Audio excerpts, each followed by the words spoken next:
Dear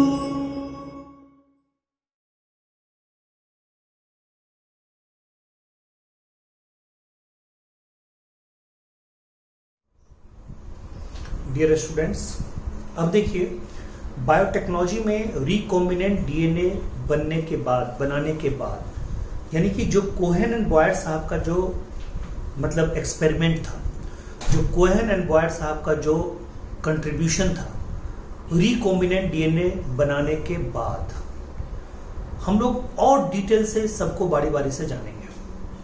यानी कि recombinant DNA बनाने के लिए जो टूल्स यूज होता है उसको हम लोग आज के इस वीडियो में देखेंगे। यानी आज का ये जो सेकेंड वीडियो है आपका, इसमें हम लोग पूरे उसी कहानी को देखेंगे। किसको देखेंगे? यानी कि रिकॉम्बिनेंट डीएनए के बनाने के लिए, रिकॉम्बिनेंट डीएनए को कंस्ट्रक्ट करने के लिए, यानी कंस्ट्रक्शन ऑफ रिकॉम्बिनेंट डीएनए, इसके लिए जो जो चीजें यूज होगी उसके बारे में हम लोग डिटेल से पढ़ेंगे और देखेंगे कि रिकॉम्बिनेंट डीएनए कैसे बनती है। यानी कि आज की कहानी जो है वो क्या है? टूल्स, ठीक है, फॉर रिकॉम्बिनेंट डीएनए। यानी कि हम क्या क्या टूल्स यूज करेंगे, ठीक है, क्या क्या टूल्स यूज करेंगे, ठीक है। तो कहता है कि इसमें हम लोग 3 एंजाइम यूज करेंगे। हमें 3 ही एंजाइम की जरूरत है। एक है डीएनए को बनाने वाला एंजाइम, एक है डीएनए को काटने वाला एंजाइम और एक है डीएनए को जोड़ने वाला एंजाइम। अब आप समझिए, तीनों का नाम आपको क्लियर है।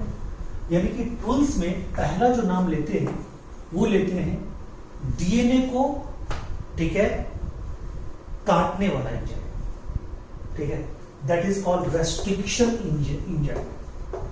रेस्ट्रिक्शन एंजाइम, ठीक है जी, रेस्ट्रिक्शन एंजाइम, क्लियर, जिसको हम बाद में बोले रेस्ट्रिक्शन इंडोन्यूक्लियस। रेस्ट्रिक्शन इंडोन्यूक्लियस, ठीक है, न्यूक्लियस। बताएंगे ये सेकेंड टाइप में क्यों लिखा, ये मैं आपको भी बताऊंगा इसकी कहानी। दूसरा, ठीक है, डीएनए पॉलीमेरेज।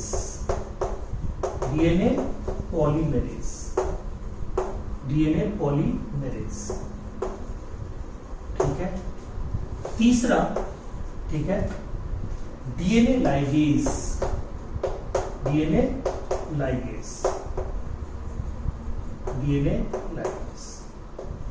ठीक है जी। कोई दिक्कत? अब देखिए, कहता है tools for recombinant DNA. Restriction enzyme यानी रेस्ट्रिक्शन इंडोन्यूक्लियस, ठीक है, टाइप 2 क्यों बोल रहे हैं अभी चर्चा होगी। एक आपका डीएनए पॉलीमेरेज, एक आपका क्या, डीएनए पॉलीमेरेज, और तीसरा आपका क्या है, डीएनए लाइगेज, ठीक है। ये 3 के बाद और क्या, कहता है 3 के बाद चौथा प्लास्मिड फैक्टर, ठीक है, और 5वां होस्ट ऑर्गेनिज्म,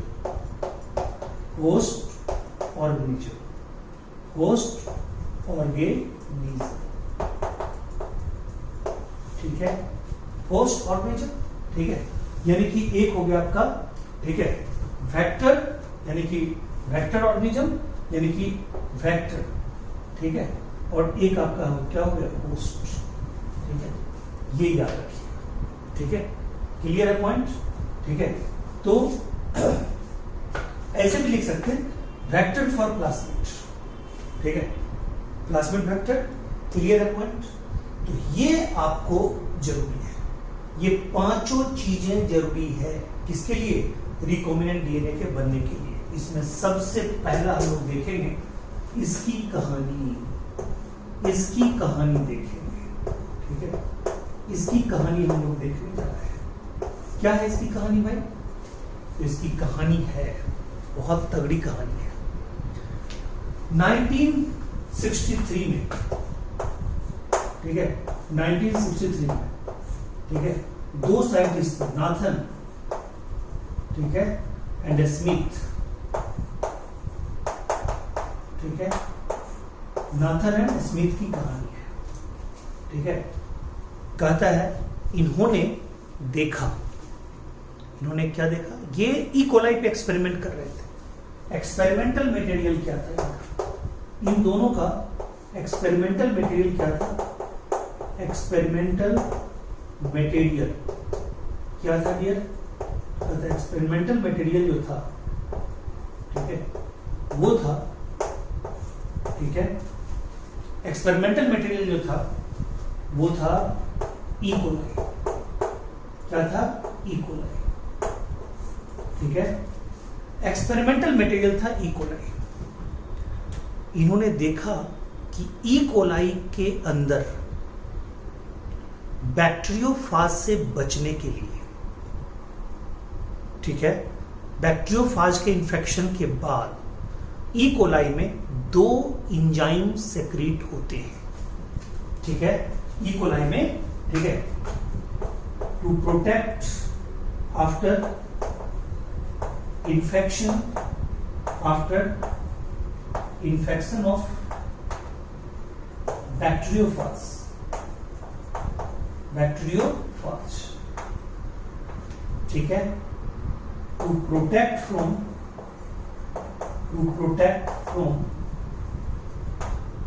ठीक है, then two enzymes are secreted, two enzymes are secreted, दो एंजाइम्स वहां से निकलेगा, ठीक है जी, ई कोलाई से दो एंजाइम निकला। कहता है पहला, जो पहला एंजाइम है वो क्या कर रहा था? वो ये अपने ही डीएनए को, यानी ई कोलाई, ठीक है, कहता है पहला जो निकला, पहले तो एंजाइम का नाम ही जाने। ये जो एंजाइम का नाम बताने जा रहा है ये आपको एनसीईआरटी में नहीं लिखा हुआ है। एनसीईआरटी में सिर्फ बोल के रह दिया, उसने सिर्फ उसका फंक्शन बताया। उसने कहा है कि दो एंजाइम निकले, एक एंजाइम का काम है डीएनए के ऊपर मिथाइल ग्रुप को ऐड करना, ठीक है। कहता है फर्स्ट एंजाइम जो निकला वो क्या किया? Added methyl group on the DNA. तो मैं आपको बता दूं, कंप्लीट कर दूं लाइन को, वो सेल्फ डीएनए के ऊपर मिथाइल ग्रुप को ऐड करेगा, उसको बैक्टीरियोफाज के एक्शन से बचाने के लिए, ठीक है जी, बचाने के लिए, ठीक है, यानी अपने डीएनए को हिडन कर देगा, ठीक है, by methylation, by adding methyl group. और यहां पे एंजाइम का नाम होगा मिथाइलेज, ठीक है। लीजिए एंजाइम पहला जो था वो था आपका मिथाइलेज, मिथाइलेज, ठीक है जी, पहला जो था वो था मिथाइलेज। और दूसरा ये मिथाइलेज क्या किया? एडेड, बोलिए, added methyl group, methyl group, ठीक है, at self DNA, self DNA and, ठीक है, hidden them, hidden them, clear, from hidden them to protect from, to protect from bacteriophage, bacteriophage. और दूसरा एंजाइम वो क्या करेगा? वो बैक्टीरियोफाज के डीएनए को रेस्ट्रिक्ट कर देगा, वहीं पे रोक देगा, उसमें कोई भी तरह का ग्रोथ ना होने देगा, ना डिवीजन होने देगा, यानी कि उसके रेप्लिकेशन को रोकने वाला, ठीक है। यानी बैक्टीरियोफाज में आप जानते हैं जेनेटिक मटेरियल क्या होता है? डीएनए होता है। तो बैक्टीरियोफाज के ग्रोथ को रोकने वाला, ठीक है, यानी कि दूसरा जो हमारा था वो क्या है जी? Restriction endonuclease, restriction Indo nucleus.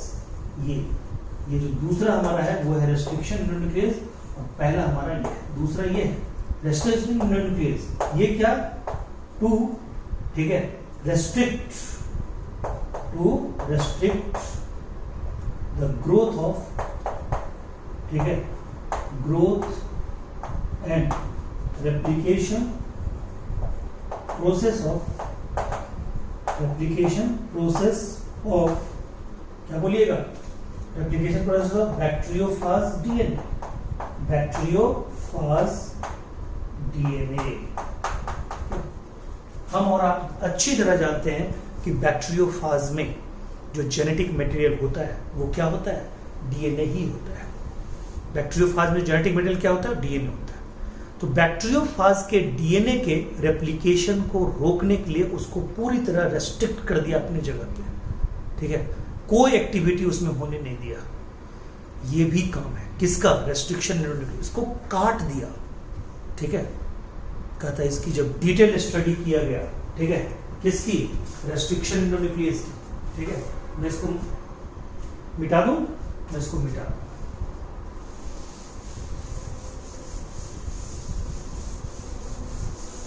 अब देखिए, कहता है इस रेस्ट्रिक्शन न्यूक्लियस की जो बड़ी कहानी है वो ये है कि ये रेस्ट्रिक्शन न्यूक्लियस जो वहां पे किसके द्वारा निकला गया, ये इकोलाई से 2 एंजाइम निकला, इसी को बाद में जो पहचान मिली, ठीक है, मतलब रेस्ट्रिक्शन एंजाइम पहचान में मिली, ये देखा गया कि लगभग 5 साल बाद, ठीक है, लगभग 5 ईयर बाद, ठीक है, 5 ईयर लेटर, ठीक है, ऑफ दिस डिस्कवरी, ठीक है, कहता है दुनिया का पहला रेस्ट्रिक्शन इंडोन्यूक्लियस को खोजा गया, पहचाना गया, निकाला गया, ठीक है, और उसका नाम था हिंद-2। क्या नाम था जी, हिंद-2, उसका नाम था हिंद-2, ठीक है, हिंद-2, ठीक है। यानी कि 1963 में ये घटना हुई, 1968 में ये डिस्कवर किया, ठीक है जी, 5 year after 1963 Nathan and Smith के, नाथन एंड स्मिथ ने बताया कि ई कोलाई ने 2 एंजाइम को सेक्रेट किया for the protection from bacteriophage, methylase which added methyl group at self DNA to protect from bacteriophage, ठीक है, उसको हिडन कर दिया। और दूसरा कहता है रेस्ट्रिक्शन इंडोन्यूक्लियस, जो कि मतलब बैक्टीरियोफाज के डीएनए को क्या किया, रेस्ट्रिक्ट कर दिया, काट दिया, ठीक है, वहीं पे, और उसके पूरे रेप्लिकेशन प्रोसेस को क्या किया, खत्म कर दिया, डिस्ट्रॉय कर दिया। क्लियर है। तो बाद में जाके 5 साल बाद जाके दुनिया को मिला पहला रेस्ट्रिक्शन एंजाइम हिंद-2, ठीक है जी, हिंद-2। ये हिंद-2 जो एंजाइम है, ये जो फर्स्ट रेस्ट्रिक्शन इंडोन्यूक्लियस था, इसकी एक विशेषता देखी गई। विशेषता ये देखी गई कि ये डीएनए के एक स्पेसिफिक सीक्वेंस को ही काटता है, ठीक है, ये स्पेसिफिक सीक्वेंस को ही काटता है, कहीं से भी नहीं काट देता है, एक स्पेसिफिक सीक्वेंस को ही काटता है, ठीक है। कहता है ये, ठीक है, काटता था GTC GAC। अब बताइए इसका जो दूसरा स्ट्रैंड होगा वो क्या होगा जी, अपने आप बोलिए। तो C, ठीक है, GAC, ये लीजिए GAC, इसका क्या होगा जी, G, A का T, G का C, C का G, T का A, G का, ठीक है, C। बोलिए क्लियर है पॉइंट, ठीक है, कोई दिक्कत। अब देखिए ऐसे ही काटता था, तो ये बीच से यहां से काटेगा, ठीक है, यहां से काटेगा, ठीक है जी, यहां से ये काटता था, ठीक। तो अब देखिए यहां पे GTC GAC, GTC GAC, GAC। अब बताइए GTC GAC, GTC GAC, ये आपको कैसा लग रहा है, आगे जाके अभी बताएंगे, ठीक है। ये पैलिंड्रोमिक है कि नहीं है, ये पैलिंड्रोमिक है। यानी कि इसको बोलते हैं रिकॉग्निशन सीक्वेंस। इसको क्या बोलते हैं? Recognition sequence. यानी कि कोई भी रेस्ट्रिक्शन न्यूक्लियस, कोई भी हो, एनी, ठीक है, चाहे HindII हो, एज फॉर एग्जाम्पल, ये एक स्पेसिफिक बेस सीक्वेंस, यानी कि cut DNA from a very special, ठीक है, बेस सीक्वेंस, ठीक है, सीक्वेंस कॉल्ड रिकॉग्निशन सीक्वेंस,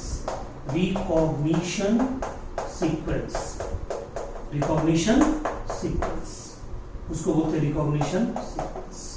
ये सबको मतलब किसी भी जगह से नहीं काटेगा, एक रिकॉग्निशन सीक्वेंस होगा। और HindII का जो रिकॉग्निशन सीक्वेंस था वो 6 बेस पेयर का था। कितने का था? 6 बेस का था। यही था, बताइए कितना बेस पेयर था? 6, यानी 6 बेस पेयर था। क्लियर है पॉइंट? 6 बेस का था, ठीक है, याद रखिएगा।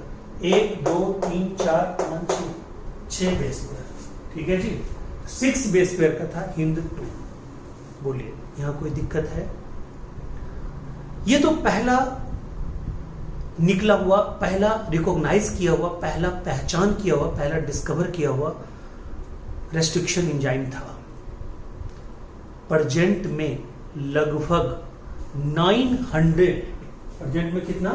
900 रेस्ट्रिक्शन एंजाइम बन चुके हैं, ठीक है, लगभग फ्रॉम अप्रॉक्स, ठीक है, 230 स्ट्रेन ऑफ बैक्टीरिया, ठीक है। ये डाटा आप जरूर याद रखिएगा। 230 स्ट्रेन है बैक्टीरिया का, जिससे, ठीक है, निकाला जा चुका है, बनाया जा चुका है क्या, ठीक है। तो आप क्या बोलिएगा, ठीक है, 900 टाइप्स के रेस्ट्रिक्शन एंजाइम। क्लियर है पॉइंट? ये रेस्ट्रिक्शन एंजाइम कैसे वर्क करता है? तो कहता है ये रेस्ट्रिक्शन एंजाइम, ध्यान से सुनिएगा, ठीक है, रिकॉग्निशन सीक्वेंस के द्वारा वर्क करता है। और कहता है कि ये रेस्ट्रिक्शन एंजाइम मतलब नेमिंग जो होती है ना, जैसे मान लीजिए एक एग्जांपल लेते हैं, ई कोराई, ठीक है, ई कोराई, ठीक है जी। तो ये जो ई कोराई है, ठीक है, ये क्या है, कैसे नामकरण है? देखिए, ई कोराई एक रेस्ट्रिक्शन एंजाइम है, इसका नामकरण कैसे किया गया? ऐसे ही सबका नामकरण किया जाएगा, ठीक है, ऐसे ही सबका नामकरण किया जाएगा। तो ये क्या है भाई? ई कोराई। जरा देखिए, ई से, ठीक है, यानी कि जिससे रेस्ट्रिक्शन इंडोन्यूक्लियस को निकाला जाएगा, जिससे रेस्ट्रिक्शन एंजाइम को निकाला जाएगा, जिस ऑर्गेनिज्म से, उसका जीनस नाम बताएगा। यानी फर्स्ट लेटर जो है, यानी कि पहला जो लेटर है, फर्स्ट लेटर, ठीक है, ये क्या बताएगा? जीनस नेम, ठीक है जी। सेकेंड टू लेटर क्या बताएगा जी? Species name. ये क्या बताएगा जी? स्ट्रेन, ठीक है, स्ट्रेन नेम, ठीक है। और ये क्या बताएगा जी? Order in which RE is discovered, बोलिए क्लियर है? ठीक है, RE is discovered, clear point, ठीक है। तो बताइए, रेस्ट्रिक्शन इंडोन्यूक्लियस की ये कहानी है, यानी कि RE की ये कहानी है, ठीक है, कि भाई मतलब कहानी के बाद उसका क्या है ये, यानी कि मतलब उसके एक ये नोमेनक्लेचर की कहानी है कि रेस्ट्रिक्शन इंडोन्यूक्लियस निकल तो गया, बन तो गया, ठीक है, मतलब एक्शन में तो आ गया, उसकी नेमिंग कैसे करते हैं? उसकी नेमिंग इसी के द्वारा करते हैं। कहा जाता है कि ये जो रेस्ट्रिक्शन एंजाइम है ना, ये 2 तरह का होता है, इसलिए मैं इंडोन्यूक्लियस नाम नहीं लेना चाह रहा था, रेस्ट्रिक्शन एंजाइम ही सब जगह समझिएगा। तो रेस्ट्रिक्शन एंजाइम ये किस ग्रुप का है, ठीक है, इसके बारे में बता दूं। एक मिनट, रेस्ट्रिक्शन एंजाइम किस ग्रुप का है? अब देखिए, कहते हैं ये रेस्ट्रिक्शन एंजाइम किस ग्रुप का है, तो इसको भी मैं आपको बता रहा हूं।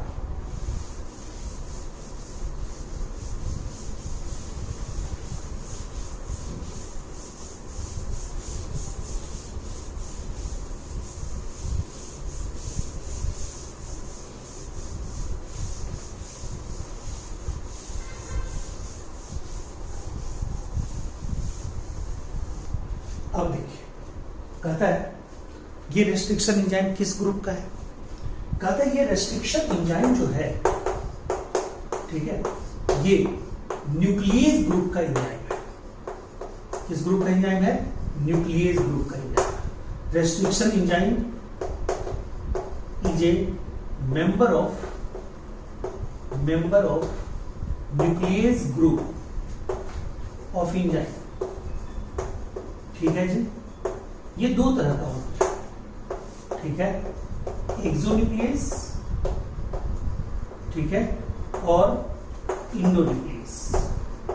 इंडोन्यूक्लियस, ठीक है, इंडोन्यूक्लियस और एक्सोन्यूक्लियस। एक्सोन्यूक्लियस जो है वो टर्मिनल एंड से डीएनए के सीक्वेंस को काटता है, ठीक है, ये टर्मिनल पार्ट से काटता है, टर्मिनल पार्ट से काटता है, ठीक है, टर्मिनल पार्ट से cut DNA from terminal part और एंड। और ये क्या? Endonuclease cut DNA from middle part from restricted point, ठीक है, पॉइंट। इसको बोलते हैं टाइप 2 और इसको बोलते हैं टाइप 1। तो क्या बोलते हैं? टाइप 1। बोलिए, क्लियर है पॉइंट? ठीक है, यहां तक कोई दिक्कत है आपको? नहीं ना? अब देखिए, ये जो रेस्ट्रिक्शन इंडोन्यूक्लियस है, हमने अभी क्या बताया था, ये एक तो, ठीक है, रिकॉग्निशन सीक्वेंस के थ्रू ही एक्शन करेगा, रिकॉग्निशन सीक्वेंस के थ्रू ही डीएनए को क्या करेगा? कट करेगा, ठीक है। और ये काटता है कहां से? तो कहता है डीएनए को काटता है, DNA cut by sugar phosphate backbone, sugar phosphate backbone, यानी सुगर, ये पीछे से काटेगा, सुगर फॉस्फेट बैकबोन, यानी वो हिडन पार्ट रहता है, वहीं से काटता है, शुगर फॉस्फेट बैकबोन से काटता है। क्लियर है? और कहता है ये जब काटता है ना, तो एक ऐसा सीक्वेंस में काटता है, मैंने पहले ही बोला है, वो पैलियंड्रोमिक सीक्वेंस होता है। वो क्या होता है जी? पैलियंड्रोमिक सीक्वेंस होता है, पैलियंड्रोमिक सीक्वेंस होता है, ठीक है। वो एक्चुअली में क्या होता है? पैलियंड्रोमिक सीक्वेंस होता है। जैसे पैलियंड्रोमिक सीक्वेंस का मतलब क्या? कनक, ठीक है, कनक, ठीक है, मलयालम, ठीक है, ठीक है, नयन, ठीक है। ये सब क्या है? इधर से भी पढ़ने में सेम, इधर से भी पढ़ने में सेम, ठीक है, इधर से भी पढ़ने में सेम, इधर से भी पढ़ने में सेम, इधर से पढ़ने में सेम, इधर से भी पढ़ने में सेम, ठीक है।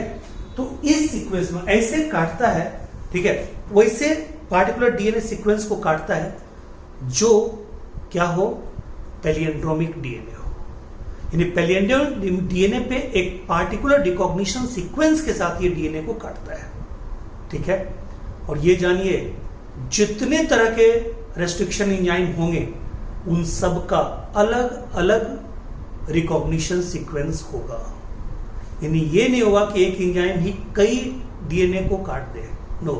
लेकिन ये याद रखिएगा, जोड़ने के लिए जब हम दो चीजों को जोड़ेंगे तो एक ही रेस्ट्रिक्शन इंडोन्यूक्लियस का यूज करेंगे।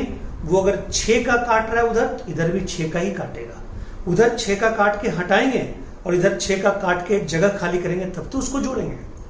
तो हमारा जो अगला वीडियो होगा वो बहुत ही शॉर्टेस्ट वीडियो होगा, उसमें सिर्फ हम आपको बताएंगे फ्रेश माइंड से कि स्टिकी एंड का फॉर्मेशन कैसे होता है। वो बच्चों को जल्दी समझ नहीं आता, तो मैं बताऊंगा कि स्टिकी एंड का फॉर्मेशन क्या होता है और उसका जुड़ना क्या होता है।